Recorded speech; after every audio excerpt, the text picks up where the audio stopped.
Listen, life is difficult, and it is particularly difficult when you do not take responsibility for the structure that underpins it. And let's not pretend that relationships are simple, because they aren't. They are the most complex, rewarding, and at times painful dynamics you will ever engage in. But here's the thing. Some women consistently attract high-quality men, the kind of men who are competent, conscientious, and able to bear the burdens of life. And that's not an accident, it's not luck, it's not because the universe has blessed them with some unfair advantage.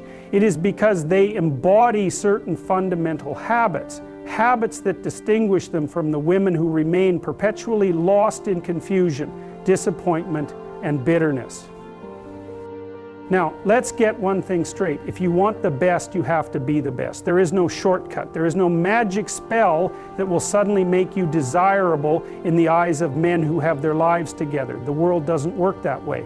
But there are principles, habits, that shape you into someone worthy of a partner who is equally striving toward competence and responsibility. And if you fail to cultivate these habits, well, you'll pay the price for that. You find yourself resentful, confused, and blaming the world for your own shortcomings. So let's not do that.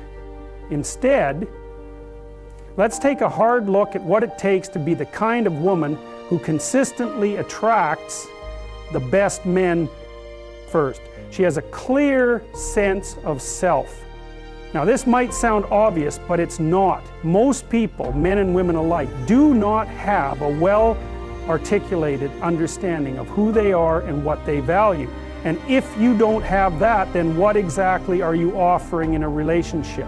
A facade? A bundle of inconsistencies? A person who changes depending on the situation, the social circle, or even the man she's dating? That's no foundation for anything meaningful. If you want to attract a competent, responsible man, then you need to be someone who has a spine. You need to know what you stand for.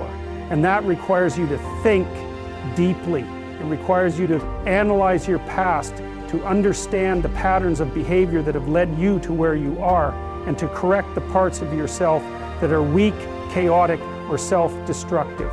You need to set goals. You need to develop discipline. You need to do what you need to do. You need to decide what kind of future you want, and you need to take the necessary steps to move toward that future.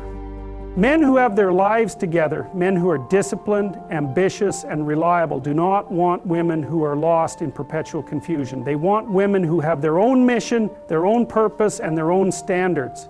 And if you don't have that, you will attract men who are equally lost, equally unstructured, equally incapable of taking responsibility for themselves and their relationships. And that's not what you want. That's how you get stuck in a cycle of mediocrity and disappointment. Second, she takes care of herself, physically, mentally, and emotionally. Let's be brutally honest here. Attraction is not just about personality. It's about discipline, it's about respect for yourself and for the man you want to be with. And this is where a lot of people fall short. They assume that their internal qualities alone should be enough to attract a high-value partner. But that's not how life works. You are, in large part, an embodied creature. Your habits, your physical health, your grooming, your posture, all of these things communicate something about you. They tell the world whether or not you respect yourself. They tell the world whether you are disciplined enough to take care of the vessel you inhabit. A woman who consistently attracts the best men is a woman who treats herself as if she is valuable. She eats well, she exercises, she maintains good hygiene, she dresses in a way that reflects her self-respect. And this isn't about superficial beauty, it's about effort.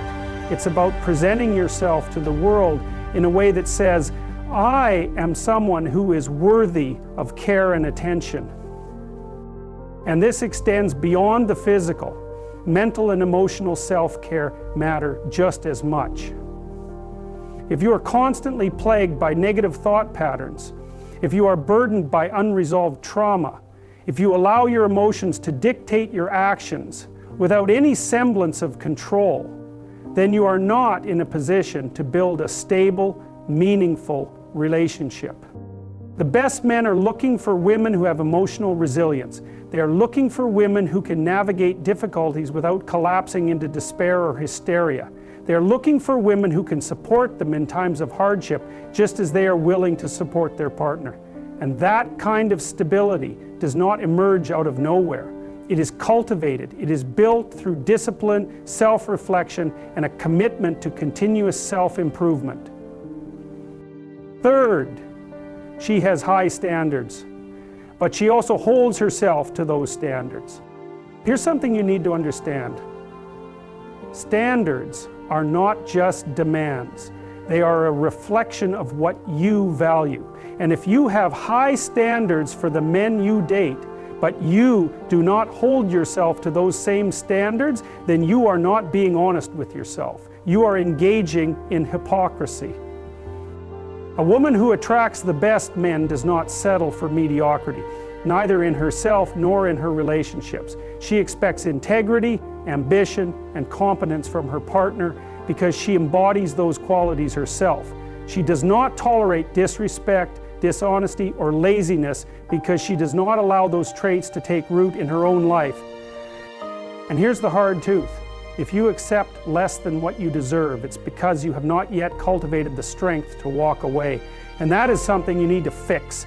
You need to develop the courage to say no. You need to recognize that being alone is far superior to being entangled in a relationship that drains you, diminishes you, or pulls you away from the person you are striving to become. Fourth, she inspires rather than competes. A relationship is not a battleground. It is not a competition between two people vying for dominance. That's a disaster. That's how you end up in endless conflict, in resentment, in a dynamic where both individuals are constantly trying to one-up each other instead of working toward a shared goal. The best women, the ones who attract the best men, understand that their role in a relationship is not to outmatch their partner, but to inspire him. They challenge him, yes, but not in a way that is antagonistic. They challenge him in a way that calls him to be better, to strive higher, to become the best version of himself. And they do this not through nagging, not through criticism, not through demands, but through example. They lead by embodying the values they wish to see in their partner. They create an environment in which both individuals feel motivated to grow, to push beyond their limitations, and to construct something meaningful together. And that's rare because it requires wisdom, it requires patience, it requires a willingness to put ego aside in favor of something greater. But when you master this, when you become a source of inspiration rather than a source of competition, you will find that the best men will naturally gravitate toward you.